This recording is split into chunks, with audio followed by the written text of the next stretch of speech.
Assalamualaikum warahmatullahi wabarakatuh. Perkenalkan, nama saya Dea Febrianti. Di sini saya akan menjelaskan atau mempresentasikan diagram alir alat industri kimia. Di sini saya akan menjelaskan tentang proses pembuatan pupuk urea. Bahan baku yang digunakan pada pembuatan pupuk urea adalah NH3 dan juga CO2. Dan terdapat 5 tahapan, di mana tahapan pertama yaitu sintesa unit, tahapan kedua purifikasi unit, tahapan ketiga crystallizer unit, dan tahapan keempat preheating unit, dan yang terakhir adalah recovery unit.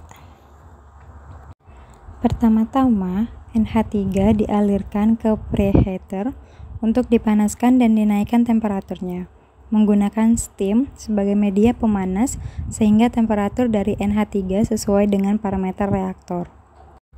Pada reaktor, temperatur yang terlalu tinggi akan menurunkan permukaan urea karena terjadi penambahan volume gas yang dapat menambah laju alir gas ke scrubber, sedangkan temperatur yang terlalu rendah akan menyebabkan turunnya konversi dari urea. Selanjutnya, gas CO2 yang telah bercampur dengan udara dialirkan ke preheater. Kemudian, gas CO2 dialirkan ke kompresor untuk dinaikkan tekanannya agar sesuai dengan parameter reaktor. Kemudian, gas CO2 dan juga NH3 dialirkan ke tahap sintesa unit. Pada tahap ini, untuk mensintesa NH3 dan juga CO2 di dalam urea reaktor dan dimasukkan larutan recycle carbamate yang berasal dari bagian recovery.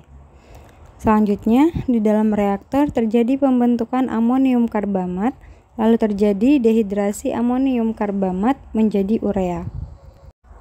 Keluaran dari reaktor ini adalah urea cair yang akan dikirimkan ke stripper. Sementara itu, gas amonia dan juga CO2 yang keluar pada bagian atas reaktor akan dialirkan pada scrubber. Pada stripper akan terjadi stripping, di mana stripping ini merupakan proses untuk melepaskan gas-gas yang terlarut. Hasil pengolahan dari stripper akan dikirimkan ke tahap purifikasi. Amonium karbamate yang tidak terkonversi akan diuraikan dan dipanaskan dengan cara penurunan tekanan dan pemanasan. Pada crystallizer unit, larutan urea yang berasal dari purifikasi unit akan diubah menjadi bentuk selurin dengan cara dipekatkan dengan menggunakan vakum evaporator.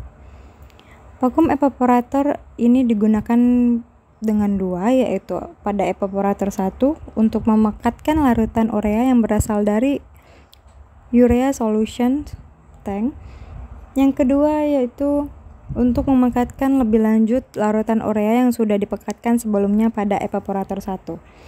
Hasil dari evaporator 2 akan dipompa menuju unit filling. Urea yang dihasilkan dari evaporator 2 yang masih mengandung sejumlah urea atau gas CO2 dan NH3 akan dikirimkan ke proses gas menggunakan valve dan dikirimkan ke bagian atas preheating tower dan akan dilelehkan dan didistribusikan secara merata menuju distributor. Dari distributor inilah akan dijatuhkan ke bawah sambil didinginkan oleh udara dari bawah dan menghasilkan produk urea butiran. Kemudian produk tersebut dikirimkan menuju batch storage dengan bantuan belt conveyor. Baiklah, itu saja yang dapat saya sampaikan pada penjelasan kali ini.